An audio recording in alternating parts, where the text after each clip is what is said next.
Djoum, dans la région du Sud, à environ 300 km de Yaoundé, capitale politique. Nous sommes à 105 km de Samlima, chef-lieu du département du Dja et Lobo. Sur la route transfrontalière Cameroun-Congo, nationale numéro 9, route qui traverse les villages Meyo 3 et Avebe.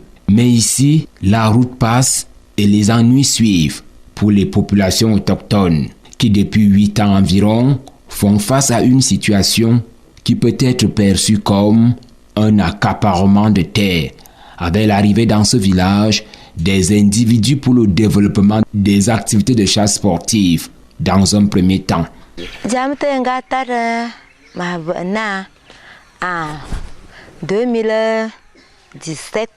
Cette affaire a commencé, si je me souviens bien, en 2017. Ça fait à peu près 7 ans aujourd'hui. Je peux me tromper, je suis déjà vieille. Ils sont venus et ont demandé aux populations une parcelle de terrain pour faire la chasse. 10 hectares. Après, ils ont demandé un peu plus pour planter les véas. 1000 hectares na bebendamba. Dila Safari est venu dans notre village pour la première fois en 2015. En 2015, ils ont rencontré notre chef du village pour solliciter 2 hectares pour faire leur campement. Dila Safari, c'est une société qui fait dans la chasse sportive. Le chef leur a accordé 2 hectares.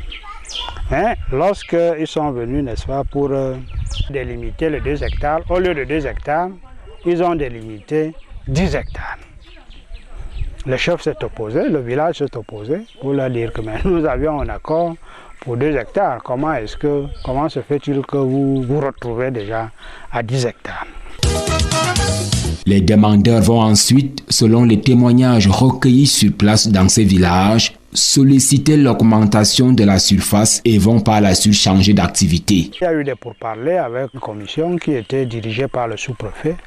Donc sur le fait, le sous-préfet a réussi à convaincre le chef, et c'est notable, n'est-ce pas, pour qu'il signe quand même les documents pour les 10 hectares et qu'il se rapproche du promoteur, M. Pascal Gérard, qui se trouve à Yaoundé, de nationalité française.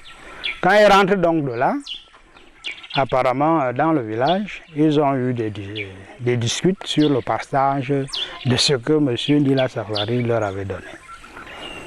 Et c'est à ce moment-là que mon petit frère, n'est-ce pas, nous informe du fait qu'il y a un problème de 10 hectares dans le village.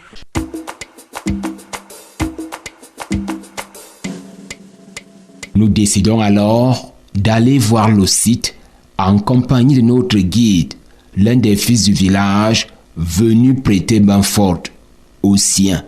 De la route derrière les maisons est érigée une barrière. Petit échange avec les vigiles, pas moyen d'aller plus loin. Bonjour, je suis le colonel Afan. Nous voulons voir un peu le campement. Il y a une autorisation? Non, je suis de ce village. Nous avons les consignes. Ok.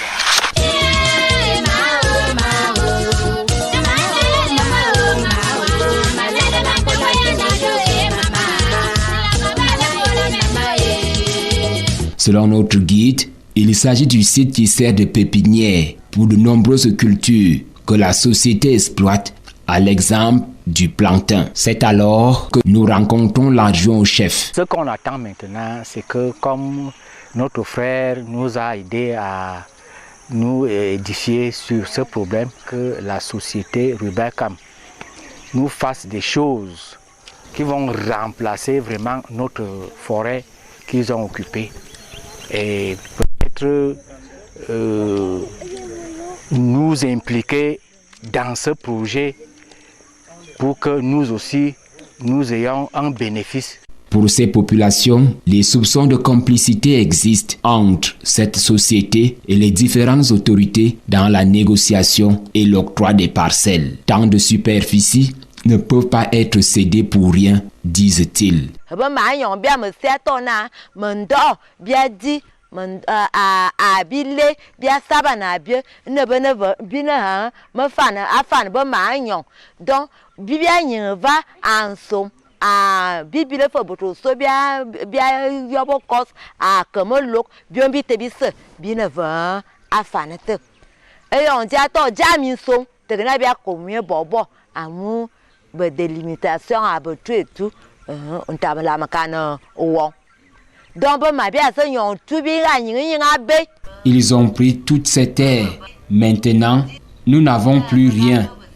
Ni forêt pour la chasse, ni rivière pour pêcher, ni lianes et arbres pour nous nourrir, nous soigner et autres. Ces terres cédées constituent d'énormes pertes pour ces peuples autochtones et trop attachés à la forêt. Nous avons fait opposition sur et pour les 10 hectares et pour les 1000 hectares. Enfin, nous avons fait opposition donc à la demande de concession.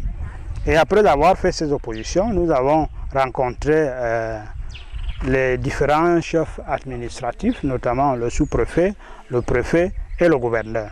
Et il nous a conseillé que pour qu'il s'occupe de ce problème, il faudrait que nous saisissions le tribunal administratif. Donc nous avons fait un recours aussi donc, au tribunal administratif, en même temps que nous avons saisi monsieur le ministre du cadastre pour lui poser le problème, n'est-ce pas, en lui demandant de bien vouloir arrêter les travaux de Rubercam en attendant que une solution définitive soit trouvée, une solution, n'est-ce pas, qui tienne compte des intérêts du village. Les populations des villages Avebe et Meyo 3 dans le sud ne baissent pourtant pas les bras. Recours, requêtes et plaintes se multiplient avec l'aide des ONG, à l'instar du Centre pour l'environnement et le développement, le CED, avec l'appui de Rainforest Journalism Fund et le Pulitzer Center.